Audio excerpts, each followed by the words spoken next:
ജയചന്ദ്രൻ ഇതിലൊരു പ്രധാനപ്പെട്ട കാര്യം ഇപ്പോ സി പി ഐ എം ഇതുമായി ബന്ധപ്പെട്ട് നടത്തിയിട്ടുള്ള വിലയിരുത്തലുകളെ തുടർന്ന് ഇന്ന് നടത്തിയിട്ടുള്ള അവരുടെ ആ പാർട്ടിയുടെ വിശദീകരണമുണ്ട്. ഒരു ഭാഗത്ത് പലപ്പോഴും വലിയ തിരിച്ചടികൾ ഉണ്ടാകുമ്പോൾ കോൺഗ്രസ് എങ്ങനെയാണ് ചെയ്യുന്നത്, അതിന് പല കമ്മീഷനെയും വെക്കാറുണ്ട്. അത് പലപ്പോഴും ആ നേതാക്കൾ തന്നെ വളരെ പരിഹാസ രൂപേണ പറയാറുണ്ട് അതിൻ്റെയൊക്കെ ഒരു അവസ്ഥയെക്കുറിച്ച്. CPIM ബൃഹത്തായ പരിപാടികൾ, വിപുലമായ പരിപാടികളാണ്. ഇപ്പോൾ മേഖലാതല LDFിൻ്റെ ജാഥകൾ വരുന്നു, അതുപോലെ തന്നെ ഗൃഹസന്ദർശന പരിപാടി അതിനു മുമ്പ് വരുന്നു.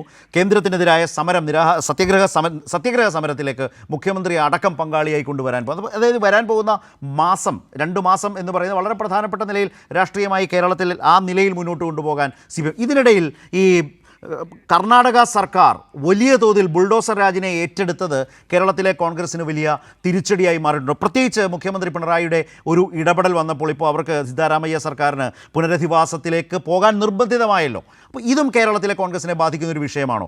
ഈ മതന്യൂനപക്ഷങ്ങളുമായി ബന്ധപ്പെട്ട് ഇപ്പോഴത്തെ BJP കോൺഗ്രസ് ലൈനുമായി ബന്ധപ്പെട്ടൊക്കെ ചർച്ച ചെയ്യുന്ന ഒരു ഭാഗത്ത് അതും പ്രഹരമാണോ കേരളത്തിൽ കോൺഗ്രസിനെ സംബന്ധിച്ച്? ഇന്നത്തെ സമ്മേളനം ഉണ്ടല്ലോ, 3 ദിവസം നേതൃയോഗത്തിന് ശേഷം അദ്ദേഹം നടത്തിയ വാർത്താ സമ്മേളനത്തിൽ ഏറ്റവും ശ്രദ്ധേയമായി എനിക്ക് തോന്നിയ ഒരു പ്രയോഗം എന്ന് പറയുന്നത് ആത്മവിമർശനമാണ്. സ്വയം വിമർശനം, അമിതമായ ആത്മവിശ്വാസം. ഞാൻ നേരത്തെ സൂചിപ്പിച്ചു. അതെ, അത് അങ്ങനെ സൂചിപ്പിക്കുകയും ചെയ്തു. അങ്ങനെ പറയുമ്പോൾ പിന്നെ ചില സോഷ്യോ പൊളിറ്റിക്കൽ ആസ്പെക്ട്സ് ആണ് ഈ റിസൾട്ട് ഇങ്ങനെ ആക്കിയത് എന്നുള്ളതിന്റെ മറ്റൊരു ഏറ്റുപറച്ചിലും കൂടെ അത് മാറുന്നുമുണ്ട്. ഉദാഹരണം പറഞ്ഞാൽ എല്ലാ ജില്ലകളിലും ഉണ്ടെങ്കിലും ഒരു ഉദാഹരണം നോക്കാം. പിന്നെ കോഴിക്കോട് ജില്ലയിൽ ആകെ 13 നിയമസഭാ മണ്ഡലങ്ങളാണ് ഉള്ളത്. അതിൽ എത്രയോ കാലങ്ങളായി പിന്നെ LDFനാണ് ആധിപത്യം. പക്ഷെ ഇതാദ്യമായി ഈ ലോക്സഭാ തെരഞ്ഞെടുപ്പിന്റെ അത് മാറ്റി നിർത്തിയാൽ ഇപ്പോ 10 ജില്ലകളിൽ UDFനാണ് ആധിപത്യം ഉണ്ടായിരിക്കുന്നത്. 10 ജില്ലകളിൽ 3 ജില്ലകളിൽ മാത്രമേ LDF ആധിപത്യം കോഴിക്കോടുള്ളൂ. അതിന്റെ അർത്ഥം അതിന്റെ ആകത്തുകയാണ് അമിതമായ ആത്മവിശ്വാസം എന്ന് പറയുന്നത്. മറ്റൊരുപാട് ഘടകങ്ങളുള്ളത് ശ്രീ അനിൽകുമാറുടെ അത് വിശദീകരിച്ചു കഴിഞ്ഞാൽ അതുകൊണ്ട് അതിലേക്ക് പോകേണ്ടതില്ല. പിന്നെ താങ്കൾ ചോദിച്ച ഈ യലഹങ്ക പ്രശ്നം എന്ന് പറഞ്ഞാൽ ചെറിയ കാര്യമൊന്നും അല്ല. സഞ്ജയ് ഗാന്ധിയുടെ കാലത്ത് 7 ലക്ഷം പേരെ ഒരു രാത്രി കൊണ്ട് ഒഴിപ്പിച്ച ഡൽഹിയിലെ നരനായാട്ട് എന്ന് തന്നെ പറയാവുന്നതിന്റെ വേറെ പുതിയ പ്രശ്നമായിട്ടാണ് ഇതിപ്പോൾ വരുന്നത്. എന്നിട്ട് ഈ വിചിത്രമായ വാദം എന്താണ് വരുന്നതെന്ന് അറിയാമോ? തങ്ങൾ ഭൂമി ഏറ്റെടുക്കുകയായിരുന്നു അത്രേ. അല്ല ശ്രീ ജയചന്ദ്രൻ, അത് ചരിത്രപരമായി സഞ്ജയ് ഗാന്ധി അടിയന്തരാവസ്ഥ ആ കാലവുമായി കോൺഗ്രസിനെ ബന്ധപ്പെടുത്തി പറയുമ്പോൾ തന്നെ വർത്തമാനകാല ഇന്ത്യയിൽ ഈ ബുൾഡോസർ രാജുമായി പോകുന്നത് ആര്?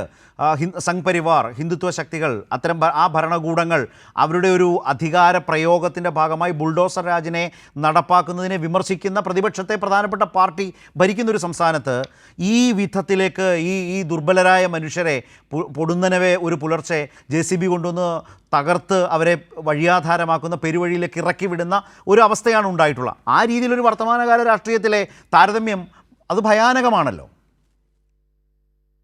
ഭയാനകമാണെന്ന് മാത്രമല്ല, BJPയേക്കാൾ ഇക്കാര്യത്തിൽ തങ്ങളാണ് മുമ്പിട്ട് നിൽക്കുന്നവർ എന്ന് തെളിയിക്കാനുള്ള ഒരു അൺഡ്യൂ ഹേസ്റ്റ് എന്നൊക്കെ നമ്മൾ പറയുന്ന അനാവശ്യ ധൃതി അവർ എത്രയും വേഗം കാണിക്കുകയാണ്. ഇത് ഇവിടെ മാത്രമല്ല, കർഷക സമരം നടന്നപ്പോൾ ഡൽഹിയില് വൃന്ദാക്കാരാട്ടിന് അവിടെ നിറങ്ങളായി മാറി നിൽക്കണമെന്ന് ബുൾഡോസറുകാരനോട് പറയുന്ന ഇപ്പോഴും നമ്മുടെ മനസ്സിൽ ജനിച്ചു നിൽപ്പുണ്ടല്ലോ ആ സംഗതി.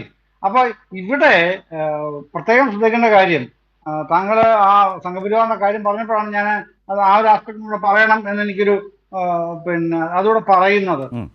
മുസ്ലിങ്ങളെയാണ്, മുസ്ലിം ജനസാമാന്യത്തിനെയാണ് 3000 ആൾക്കാരെ ഒരു രാത്രിയിൽ യലഹങ്കയിൽ നിന്ന് കുടിയൊഴിപ്പിക്കുന്നത്. എന്തിനു വേണ്ടിയിട്ട്? എന്നിട്ട് പറയുന്നത് എന്താണ്? പറയുന്നത് ഇവിടെ ഭൂമി ഏറ്റെടുക്കൽ എത്ര വൃത്തികെട്ട വർത്തമാനമാണ് ഈ കോൺഗ്രസിന്റെ ഉപമുഖ്യമന്ത്രി DK ശിവകുമാർ അടക്കം പറയുന്നത്.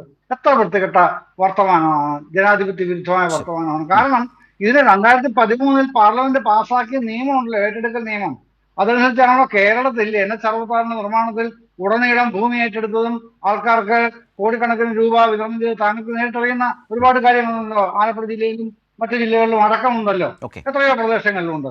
അതാണ് ഏറ്റെടുക്കൽ നിയമം. അതാണ് ഇവിടെ. അതാണ് ഇത്. രാത്രി ഒറ്റയടി കുടിയൊഴിപ്പിക്കാൻ, നിരാധാരരാക്കുകയാണ്, വസ്തുവും വീടുവരെ ഉപേക്ഷിച്ച് വെക്കാൻ ആവശ്യപ്പെടുകയാണ്. അതാണ് ആ ബുൾഡോസർ രാജ് ചോദ്യം ചെയ്തപ്പോ അവസാനം തല കുനിക്കേണ്ടി വന്നു.